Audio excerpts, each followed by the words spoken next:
لا إله إلا الله وحده لا شريك له وأشهد أن سيدنا ومولانا محمدا عبده ورسوله أما بعد فأعوذ بالله من الشيطان الرجيم بسم الله الرحمن الرحيم واعتصموا بحبل الله جميعا ولا تفرقوا واذكروا نعمة الله عليكم إذ كنتم أعداء فألف بين قلوبكم فأصبحتم بنعمته إخوانا وقال النبي صلى الله تعالى عليه وسلم المسلم أخو المسلم لا يخذله لا يظلمه بحسب امرئ من الشر أن يحقر أخاه المسلم وقال النبي صلى الله تعالى عليه وسلم انما بعثت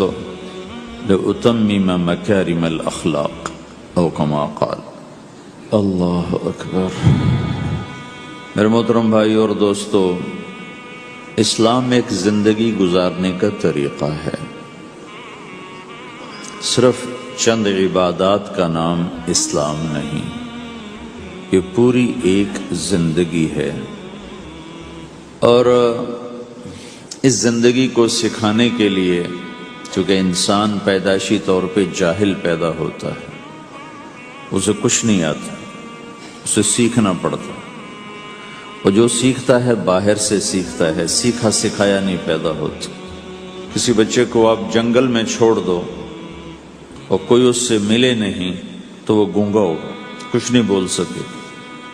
لیکن آپ چڑیا کے بچے کو تنہا چھوڑ دو، کوئی چڑیا اس سے ملاقات نہ کرے تو وہ اپنی زبان ہی بولے گا، اپنی زبان میں بولے گا۔ کوے کو تنہا چھوڑ دو، کوئی کوا اسے ملنے نہ دو تو کوے کی زبان ہی بولے گا۔ لیکن انسان کو گجراتی کا بچہ پنجابیوں میں چھوڑ دو تو گجراتی بول جائے گا، پنجابی بولے گا۔ پنجابیوں کا بچہ گجراتیوں میں چھوڑ دو تو وہ پنجابی نہیں بولے گا، وہ گجراتی بولے گا۔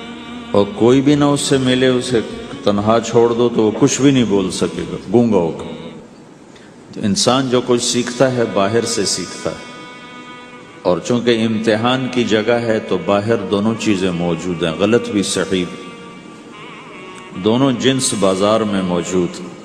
انسان کے علاوہ جتنی مخلوق ہے ان میں غلط کرنے کا کوئی سسٹم ہی نہیں ہے، وہ غلط کر ہی نہیں سکتے، جو کرتے ہیں ٹھیک کرتے۔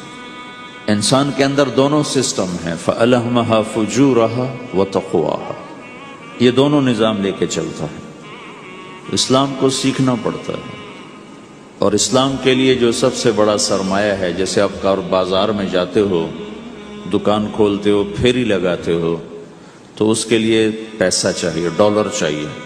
ڈالر کے بغیر آپ کاروبار نہیں کر سکتے۔ اسلام کے لیے ایمان چاہیے، ایمان کے بغیر اسلام پہ چلا نہیں جاتا، جانتا ہوگا چل نہیں سکے گا۔ ایمان وہ طاقت ہے، وہ سرمایہ ہے، وہ کیپٹل ہے جس سے کوئی مرد عورت وہ دین پہ چل سکتا ہے۔ یہ زیادہ ہوگا تو زیادہ چلے گا، تھوڑا ہوگا تو تھوڑا چلے گا، نہیں ہوگا تو صفر ہوگا، زیرو ہوگا۔ تبلیغ کا جو یہ کام اللہ تعالیٰ نے ہمیں دیا ہے، یہ ایمان کو سیکھنے کی اور اس کو آگے پہنچانے اور پھیلانے کی محنت ہے۔ ایمان سیکھنے کے لیے فَمَنْ شَاءَ اتَّخَذَ إِلَىٰ رَبِّهِ سَبِيلًا، کوئی ایک طریقہ نہیں ہے، کئی طریقے ہیں۔ اللہ نے سبیل کے اوپر الف لام نہیں لگایا، الف لام ہٹا کر یہ بتایا ہے کہ اللہ تک پہنچنے کے راستے کئی ہیں، محنت کے راستہ تو ایک ہے اسلام، اس پر آنے کی جو محنت ہے اس کے راستے مختلف ہیں۔ ہاں، آگے پہنچانے کے لیے تبلیغ کے سوا اور کوئی راستہ کوئی نہیں۔ یہاں آ کر تبلیغ منفرد کا کام منفرد ہو جاتا ہے کہ کسی محنت میں گشت کوئی نہیں سوائے تبلیغ، صرف تبلیغ ہے جس میں گشت ہے کہ خود چل کے جاؤ۔ اگر میرے پاس وہ میرے کالج کا لڑکا نہ آتا تو مجھے تو نہیں پتا تھا تبلیغ کیا چیز، نہ دین کا پتا تھا نہ دنیا کا پتا تھا۔ تو کوئی چل کے آیا اور اس نے ہاتھ پکڑا، اور دعوت ہے ہی بے طلبوں کے لیے، مدرسہ تو طلب والوں کے لیے، وہاں تو تعلیم ہوتی، تبلیغ نہیں ہوتی. خانقاہ تو طلب والوں کے لیے ہے اور دعوت بے طلب لوگوں کے لیے، جو سننا نہیں چاہتے، جو قریب نہیں آنا چاہتے. اور ایسا طبقہ کروڑوں اربوں کی تعداد میں موجود، انہیں دین پر لانے کے لیے یا دین کی بات ان کے کان میں ڈالنے کے لیے سوائے گشت کے اور کوئی عمل کوئی نہیں. میں پشاور گیا تو جماعت میں انہوں نے کہا جی یہاں ایک وکیل صاحب ہیں، تبلیغ والوں کو بہت گالیاں دیتے ہیں، شکل دیکھتے ہی گالیاں دینا شروع کرتے ہیں. آپ کے علاقے کے؟ آپ کے علاقے کے؟ میں کہا اچھا ملاؤ. پشاور میں رہتا تھا، وکالت کرتا تھا، میرے علاقے کا میاں چنو ایک چھوٹا سا ٹاؤن ہے وہاں کا تھا، میں اس کے قریب تلمبا ایک چھوٹا سا ٹاؤن ہے میں وہاں. تو جب ہم ان کے دروازے پر گئے اور نوک کیا تو دروازہ کھلتے ہی انہوں نے وہی کام شروع کر دیا دیکھتے ہی. اور کہا میں نے تمہیں کتنی دفعہ کہا ہے، وہ جو مقامی، کہ تبلیغ والوں کو میرے دروازے پر مت لایا کرو. تو اب بتاؤ، میں اگر یہ تبلیغ کے رگڑے نہ لگے ہوتے تو میں تو 2 تھپڑ اس کے منہ پہ مارتا، یا مفتی صاحب کی طرف فتویٰ سناتا تو اسلام سے خارج ہو گیا ہے، توبہ کر. میں نے اس سے کہا بھائی میں تو تبلیغی بن کے آپ کے پاس نہیں آیا، میں تو اس لیے آیا ہوں کہ مجھے پتہ چلا کہ آپ میاں چنو کے ہیں اور میں تو لمبے کا ہوں، تو میں تو اس لیے آپ کو ملنے آیا ہوں. تو ایسے ہوا، اچھا آپ تو لمبے کے ہو؟ میں نے کہا تو لمبے کا ہوں. کہو اچھا اچھا اچھا، بڑی مہربانی، فرمائیے. میں نے کہا فرمائیے ایسے تو نہیں ہوگا، گھر بٹھاؤ پھر فرمائیے ہوگا. تو اس نے دروازہ کھولا، ہمیں بٹھایا. میں نے کوئی تبلیغ کی بات نہیں کی، چائے وائے پلائی. تو میرے والد صاحب اپنے علاقے کے مشہور آدمی تھے، تو جب میں نے اپنا تعارف کرایا تو وہ اور خوش ہو گیا. کہا تو آپ کے باپ کا الیکشن تو میں نے لڑا ہے، ان کے لیے ووٹ مانگنا. تو ایسا خوش ہو گیا، کھل گیا، اور چائے پلائی، بات چیت ہوتی رہی. تو اٹھتے ہوئے میں نے کہا فلاں مسجد میں ہماری جماعت آئی ہوئی. میں نے کہا چلو آپ کو بتا دوں. مغرب کے بیان میں وہ آیا ہوا تھا. پھر جتنے دن میں وہاں رہا وہ آتا رہا آتا رہا آتا رہا. میں واپس چلا گیا. بیچ میں کئی سال گزر گئے.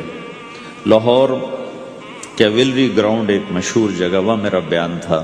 جو کرکٹر آئے ہوئے تھے، ان کو ہم نیا سعید انور، انضمام، مشتاق، ان کو ہم قریب کر رہے تھے. اس وقت نئے نئے ان کو قریب کر رہے تھے.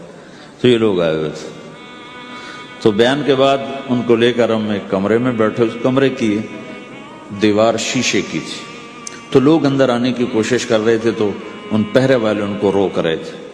تو اس میں سے ایک آدمی منہ اوپر کر کے میری طرف سے اشارہ کرے. تو میں نے دیکھا تو ایک آدمی کی بڑی داڑھی، اور وہ مجھے ایسے ایسے اشارہ کر رہا ہے. میں نے نہیں پہچانا.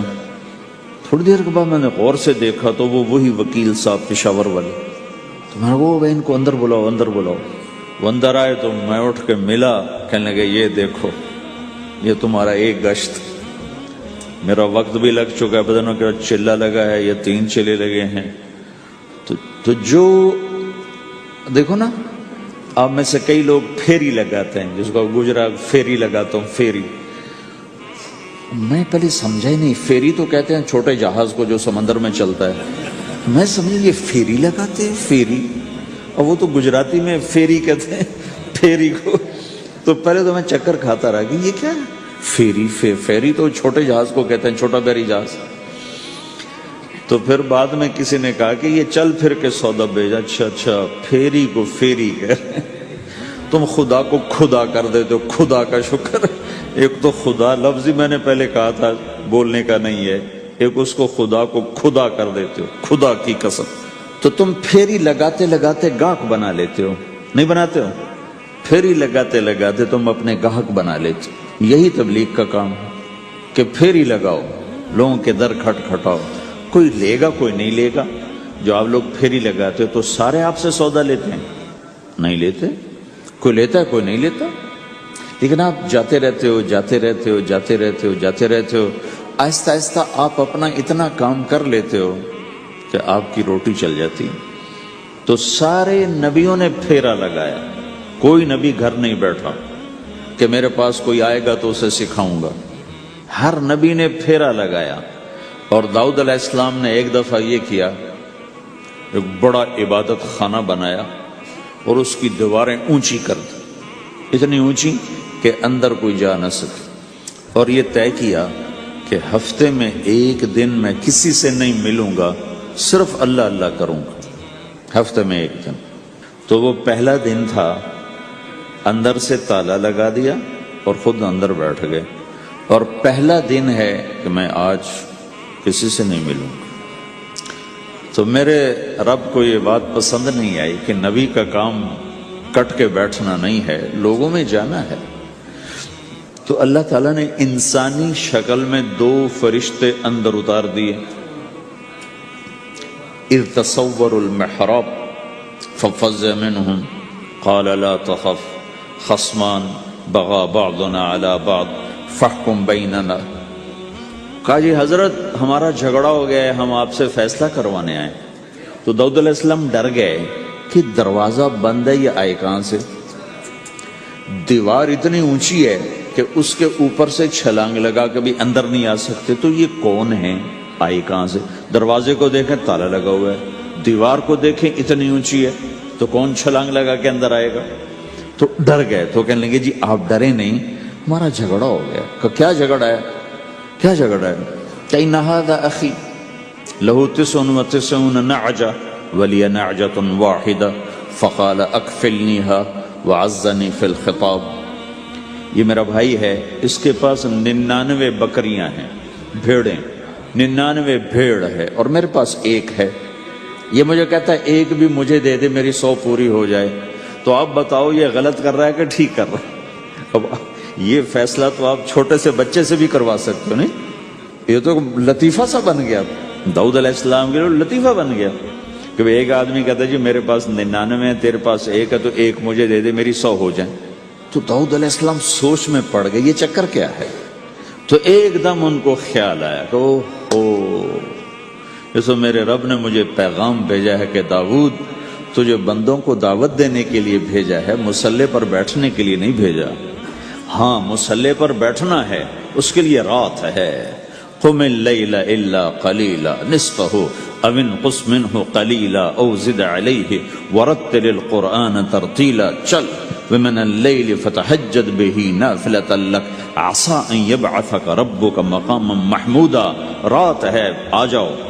ان ناشئۃ اللیل ہی اشد وطئا واقوم قیلا. آجا آجا، رات بڑی مزے کی چیز ہے، تو اور میں تنہا. فاذا فرغت فانصب والى ربک فرغب. آ جاؤ. تتجافى جنوبهم عن المضاجع يدعون ربهم خوفا وطمعا ومما رزقناهم ينفقون. رات تیری میری، دن میرے بندوں کے لیے. نہیں بیٹھ سکتا، تسبیح پکڑ کے نہیں بیٹھ سکتے ہو. تو اس پر داؤد علیہ السلام سجدے میں گرے. آیت سجدہ ہے اس لیے میں نہیں پڑھتا ہوں. سجدے میں گرے اور کہا یا اللہ معافی کر، یا اللہ معاف کر دے، یا اللہ معاف کر دے. میں نے دروازے بند کر لیے، حالانکہ میں یہ میرے منصب کے خلاف تھا، اس پر اللہ سے معافی مانگی. تو چل کے جانا نبیوں کی صفت ہے، یہی ہماری صفت. اس امت کو یہ کام دیا گیا کہ یہ اوروں کے پاس جا کے اپنا سودا پیش کر، اپنوں کو بھی سنبھالے اور غیروں تک بھی پہنچے. نہیں سنتے پھر جاؤ، نہیں سنتے پھر جاؤ، کیونکہ دلوں کا پھیرنا اللہ کے ہاتھ میں ہے. تیرے ذمہ آواز لگانا ہے. اللہ تعالیٰ نے تقسیم کر دی. قم اللیل الا قلیلا، رات اللہ کے پاس آ جا. دن میں کیا کر؟ ان لک فی النہار سبحا طویلا، تیرا دن میں کام بہت زیادہ ہے. سبحا طویلا، دعوت کے کام کو تیرنے سے تشبیہ دی ہے. سبح تیرنے کو کہتے. اللہ کے نبی کا ایک گھوڑا تھا جس کا نام تھا سبحہ، میں نے بتایا تھا پہلے دن. وہ اتنا تیز چلتا تھا جیسے تیر رہی ہو، اس لیے اللہ کے نبی نے خود اس کا نام سبحہ رکھا تھا، تیرنے والا. تو تبلیغ کے کام کو تیرنے سے تشبیہ دی کہ آپ نے لمبا تیرنا ہے. اور مکے میں تو پانی کوئی نہیں، تو کہاں تیرنا ہے؟ جی سارے مکے میں پانی کا قطرہ کوئی نہیں زمزم کے کنویں کے سوا، تو تیرنا کہاں ہے؟ یہ اس دعوت کے کام کی بڑی خوبصورت تصویر ہے. سبحا طویلا، حالانکہ اللہ فرماتا ہے ان لک فی النہار شغلا طویلا عملا عظیما جہدا طویلا، لیکن سبحا طویلا،